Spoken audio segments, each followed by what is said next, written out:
Le top news au cœur de l'action. Suivre les vents, cap sur l'horizon.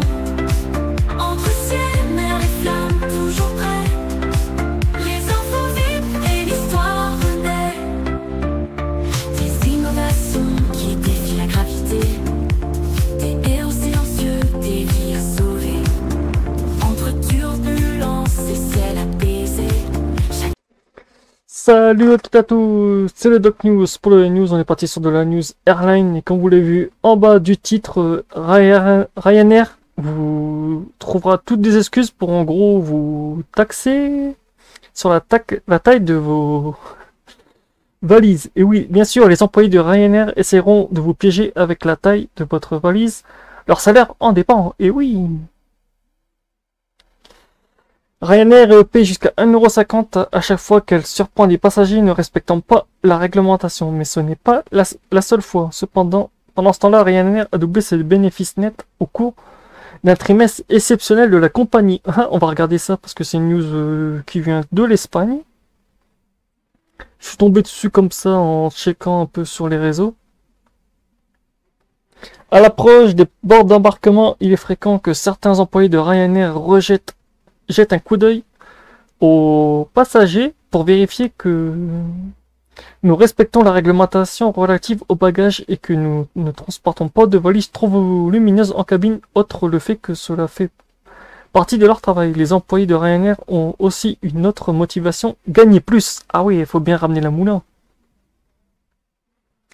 La compagnie aérienne verse à ses employés 1,50 € pour chaque bagage jugé non conforme, une pratique que le PDG de l'entreprise Michael O'Leary non seulement défend, mais envisage même de développer. Ah ouais d'accord, c'est sympa ça, dis donc.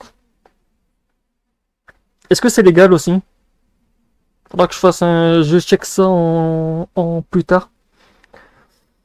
Après que j'aurai posté cette news, parce que ouais, on verra si c'est vraiment légal. Pourquoi cela se produit-il? La compagnie aérienne irlandaise a confirmé verser une prime à son personnel qui surprend des passagers transportant des bagages dépassant les dimensions autorisées. Les personnes surprises en train de les enregistrer en soute s'exposent à une amende pouvant aller jusqu'à 75 €. Ah ouais quand même. Où les rives justifient cette politique par le fait qu'elle vise à éliminer le fléau des passagers transportant des bagages surdimensionnés. Les chiffres expliquaient l'activité. Chaque employé peut gagner jusqu'à 80 € par mois grâce à cette pratique. Il convient toutefois de noter que selon l'entreprise, plus de 99,9% des passagers, des voyageurs respectent la réglementation relative aux bagages. Il est intéressant de noter que la différence entre le salaire de Ryanair verse à ses employés pour les détections d'une valise et le montant facturé aux passagers d'une pénalité jusqu'à 75 € constitue une marge considérable qui contribue en partie aux résultats spectaculaires de la compagnie aérienne. Ryanair vient de doubler son bénéfice à 820 millions d'euros au dernier trimestre, faisant grimper son action à 4,7% en bourse après avoir dépassé toutes les attentes. La croissance des 7% des revenus annexés, qui inclut ses pénalités bagages, a été déterminée, tout comme les hausses de 21% du tarif moyen à 51 € par billet. Ryanair n'est pas la seule. Cette pratique oblige également les employés en porte d'embarquement à jouer le rôle de gardien de bagages. Rien d'étonnant si, en plus de faire respecter la réglementation, les passagers reçoivent une commission, c'est encore mieux. Et ce alors que Ryanair annonce l'augmentation de la taille des valises autorisées en cabine.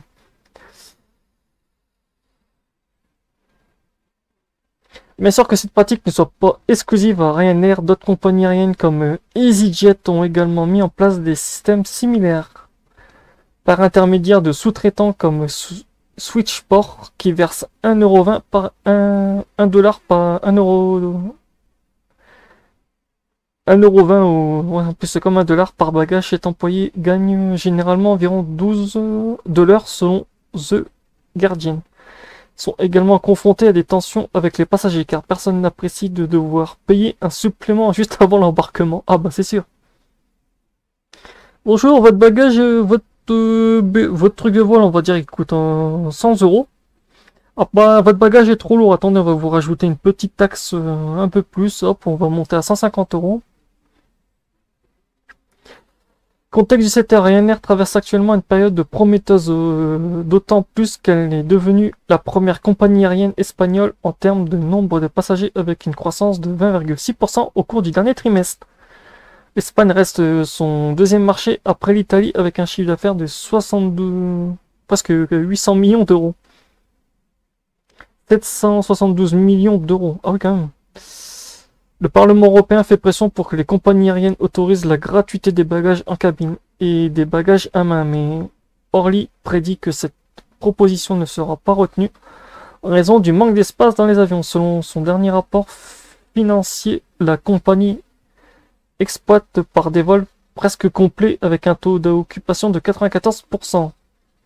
La moitié des passagers n'ayant droit qu'à 2 bagages et l'autre moitié qu'à un seul.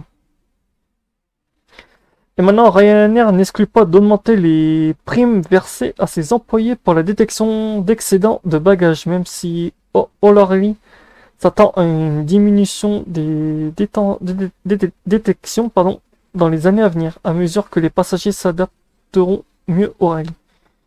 En attendant, la compagnie aérienne bénéficie d'un marché européen aux capacités limitées jusqu'en 2030. Nous allons avoir au moins 5 ans jusqu'en 2030 avec une offre illimitée, déclare Neil Soran, directeur financier de la compagnie. Cela lui permet de maintenir des tarifs élevés et des politiques strictes pour les voyageurs.